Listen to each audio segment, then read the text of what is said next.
بسم الله الرحمن الرحیم. قدرمنو لیدونکو اوریدونکو ګرانو هیوادوالو، سلامونه احترامات مې ومنئ.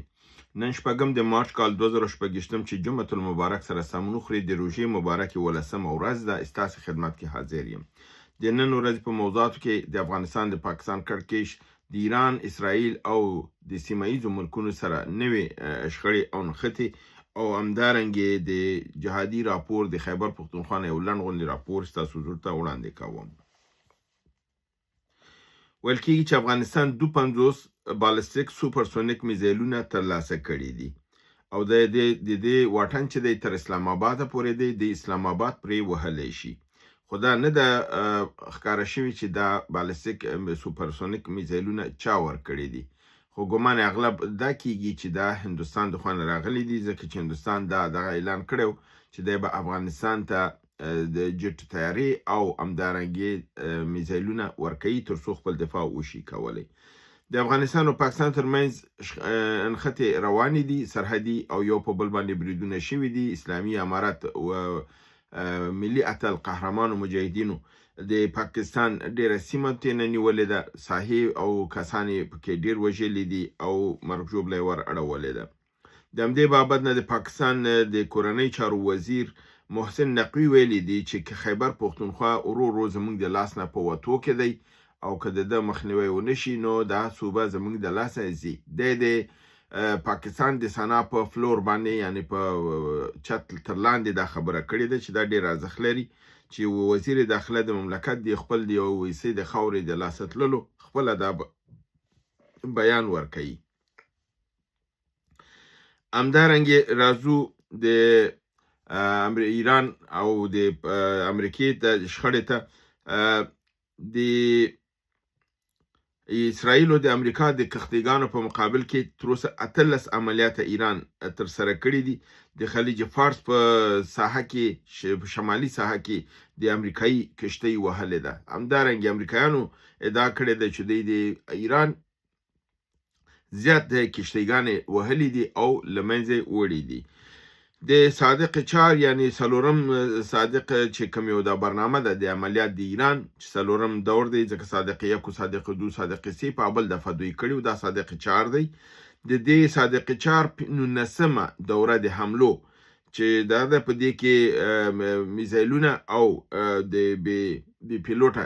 تیارونه کار اخیستل شوی دی. اسرائیل او امریکا کې اهداف وهلي دي، په همدارنګې په ترکیه کې بعضې اهداف وهلي دي او په عربي نړۍ کې د امریکایي هغه مراکزو دغې کې چې کوم ځایونه لږ نسبتا روغ پاتې وو چې هغه اطلاع بیرته دوی ته رارسېدلو، هغه هم تکمیل کړي دي، یعنې کاملا یې له منځه وړي دي چې په د ده نه کار وانخیستل شي. اوس خبره دې ته راځي چې آیا امریکا چې څرنګه په دې هوایي بریدونو کې ناکامه شوې ده، اوس د میزایلونو د قلت سره مخ کې ده. د تاټ میزایلونه، د کم دي د پټرایټ میزایلونه، د پولند نه، د یوکراین نه، د عربي ملکونو نه چیرته چې دی چاته پټرایټ ورکړي وو لګیا د هغه راټولوي ټولګي په دې رقم خو دا جنګ نه کیږي. نو د ده لپاره دی اوس نه تنها چې دا اصلي راټولوي بیرته دلته استعمالي، هغه ملکونه چې د دفاع لپاره دا اخیستي هغه بربند کیږي. په مقابل د روسیه کې، په مقابل د نور حملاتو کې دی بربند کیږي. اوس خبره دا کیږي چې آیا امکان لري چې امریکا د ځمکې د لارې نه پر ایران باندې برید وکړي. د ده متعلق خبره دا ده چې ایران باندې د ځمکني برید لپاره دا ساحه باید وڅېړل شي، د کوم خوا نه امریکا کولی شي دا برید وکړي. د ایران د سرحد د عراق سره دی او د عراق سرحدونه سوریې سره دي او د دوی ته امکانات همدا دي چې د سوریې او د عراق د خوا نه راشي. آیا د هغې نه دا امکان شته؟ ویل کېږي چې نه، دا امکانات ډېر کم په دې دي چې که چېرته د امریکا د دې لارې نه برید کوي، هلته کېدی شي چې د هغه مجاهدینو هلته چې څوک د ایران طرفداران دي د هغې تر ګواښ لاندې راشي او دی ونه شي کولی چې د دې ځای ته راورسېږي، ځکه هلته عکس العمل سره مخ کېږي. په هم د سوریې په ساحه کې هم د عراق په ساحه کې هلته مسلح ډلې د ایران طرفداران موجود دي.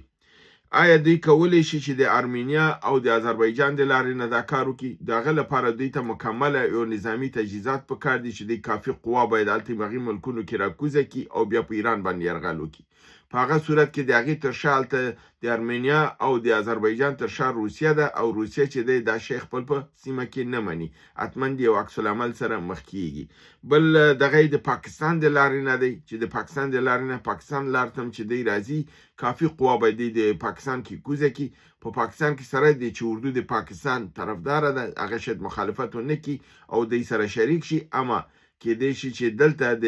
پاکستان کې د تشیع او د نورو حرکتونو د مخالفت سره مخ شي او دلته د امریکا قوا د حملو لاندې راشي. تاسو معلومه ده همدغه ډلې چې نن د پاکستان خلاف جنګیږي که چېرته امریکایي قوا راغلې دا ډلې د امریکا په خلاف بتلی شي چې هغې کې دغه ټولې ډلې چې دي تاسو معلومه ده چې د اسلامي ډلې دي دا وځي او دلته امریکا ته ستونزه جوړولی شي. نو دې بابت نه ویل کېږي چې د امریکا کې په خپله 80% خلک د دې برید مخالف دي او دوی ته رایه نه ورکوي چې امریکا په ایران باندې ځمکنی برید وکړي او یو بل جنګ د امریکا په تاریخ کې راوسپړل شي چې هغه د امریکا لپاره د ستونزو وړ شي. نو د دې لپاره په خپله امریکا کې کافي مخالفت د دې روان دی چې د ځمکنۍ قوا به ایران ته نه استول کېږي. اوس راځو دې ته چې که دا کار نه کوي او د هوایي لارو نه هم امریکا اوس ماتې سره مخ ده او د اول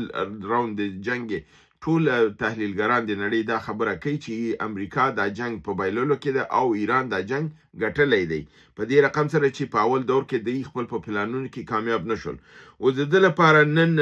پرون دا خبره وشوه چې ډونالډ ټرمپ د کردستان د 4-5 مختلفو ډلو سره د مشرانو سره خبرې کړې دي او چون دی د په تیرو 15-10 کلونو کې د دی د جیبونه د دی دغه اوس چې په عراق کې دی د کوم یو ځان ته جلاوطن حکومت دی په عراق کې دی خو ځان ته آزاد دي، کردان ځان ته آزاد دي، خپل رئیس جمهور لري، خپل صدر اعظم لري، مګم تر اوسه هم د عراق په خاوره کې حسابیږي. نیمه ازادي ورته ورکړې ده او پیسې ورته ورکوي او د دې پیسې په دغه کې دا د امریکا ځان ته همدغه لپاره جوړ کړي دي چې سیمه کې د عراق نه کوم ستونزه مخ شي، د سوریې نه مخ شي، ترکیې نه مخ شي یا د ایران نه د دې ډلې نه استفاده کولی شي. نو په همدې اساس باندې دی په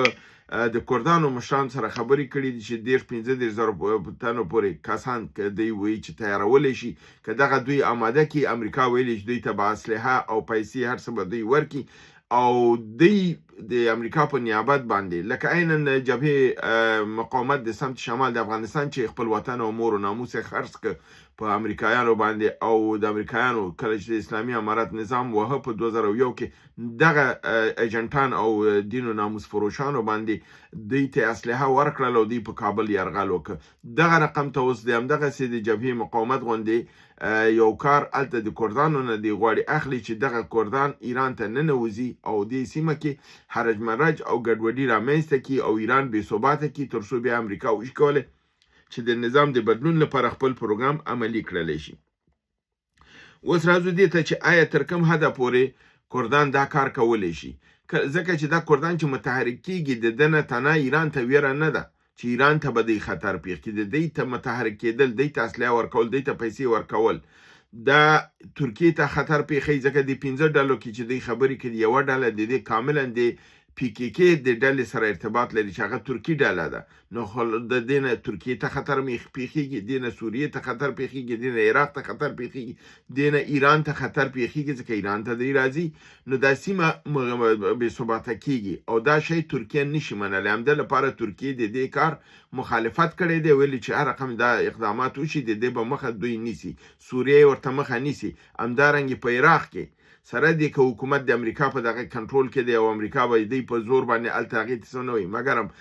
د المقتدا صدر او د السیستاني او دارنګې نورې ډلې چې په عراق کې دي هغه مخالفې دي. همدا خپله اوس چې صدر اعظم تعینېږي او دا ایران امریکایي نه پرېږدي المالکي دا په خپله د دې شي مخالفت کوي. دی وخته د دغې سره طالباني سره او دغې سره بارزاني سره خبرې کړي دي او د طالباني او برزاني سره خبرې کړي دي او دې ته دا دغه کړی دی چې دا اقدام که تاسو وکړه د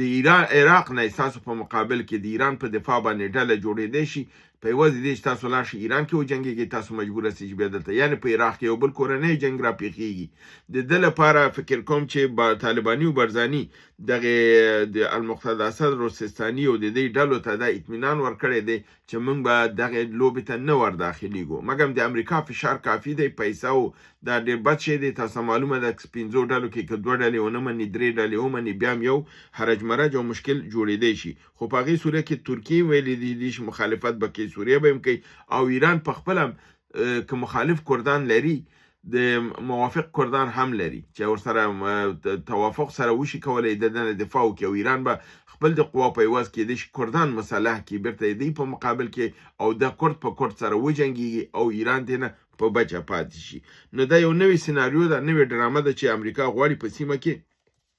عملي کړي او پیاده یې کړي، چې په دې صورت سره سیمه په یو حل خواته نه ځي. د کردانو نه په مختلف وخت تاریخي کې استفادې شوي دي. همدغه کردان نه د شاه د ایران په مقابل د عراق کې استفاده کړې ده. بیا په 1995 کې د شاه د ایران او د صدام حسین ترمنځ یو معاهده وشوله، او هغې معاهدې نه بعد چې سوله وشوله بیا نو صدام حسین د کردانو بیخ ویسه ټولې تباه کړل. نو په دې رقم سره د کردان د پردیو او د نورو په لاس باندې لوبېدلي دي، همدارنګې د عراق په مقابل کې استعمال شوي دي، همدارنګې د ترکیې په مقابل کې استعمال شوي دي، او دوی په همدغه تلاش کې دي چې د اوس نیمه خودمختاري چې لري دا د سوریې، د عراق، د ایران او د ترکیې نه خپل کردان سره یو ځای کړي، ځکه امریکا دوی ته همدا تمه ورکړې ده چې که تاسو زما په طرف باندې ودرېږئ او دلته وجنګېږئ، د موږ تاسو سره همکاري کوو چې د ایران کې تاسو څومره ځای ونیوه دا به ستاسو د کردانو ځمکه وي، د ترکیې نه به خپل ځمکه واخلئ، یو لوی کردستان به جوړ شي، او د کردستان داسې د هغه تجزیې خبره موږ پخوا کوله چې دلته تجزیه راځي او لوی حکومت جوړوي. دا یو د همغې برنامونه دی چې دوی اوس غواړي په دې ترتیب د ایران په مقابل کې عملي او پیاده کړي. همدارنګې امریکا په خپله فعلا د تاد او د پټراټ او د میزایلونو د مشکلاتو سره مخ دي، او دوی لګیا دي د دې د نورو د تولید لپاره دی چې د تاد میزایلونه چې دوی دغه کوي، یو خو د مصرف زیات دی، بل د دې پیاده کول مشکل دی، او د دې نه په خپله ټول دنیا کې دوی 7 دستګاهګانې لري د تاد چې 2 په دې سیمه کې دي، یعنی یو په عربي سیمه کې ده، یو په اسرائیل کې ده، او 2 نورې چې دي هغه په اوقیانوس اطلس کې دي، او د همدارنګې په ساوت کوریا کې دي، او 3 دانې په امریکا کې دي. نو د دې رقم ته دا د اوس لګیا دي په 8مه دستګاه باندې کار کوي چې هغه کافي وخت نیسي چې دا دوی جوړه کړي. په دې رقم سره د دې په یو دستګاه نه 48 میزایله په یو وخت کې استعمالیږي، او بیرته چې دا بیرته دوی دغه کوي ریلوډ کوي، په دغه ریلوډ کولو کې یعنې دوباره ډکولو کې دا وخت ډېر زیات نیسي، او دا هغه وقفه چې دښمن د دې نه استفاده کولی شي. اما ایران تر اوسه دې وقفې نه استفاده نه ده کړې، پرېښې دي چې امریکا او اسرائیل دا تاد او پټرایټ میزایلونه ټول تمام شي، په هغه وخت کې به ایران په دې باندې بیا برید کوي او دوی به وهي او له منځه به یې وړي. راځمه په دغه کې د خیبر پښتونخوا کې د 28 د فبروري عملیات چې ما تر 28 تاسو ته راپور کړی و، د 28 کوم راپور مجموعي عمومي نه و، واړه و، هغه مې نه دي راخیستي، صرف د 28 فبروري مجموعاً 48 عملیات شوي دي.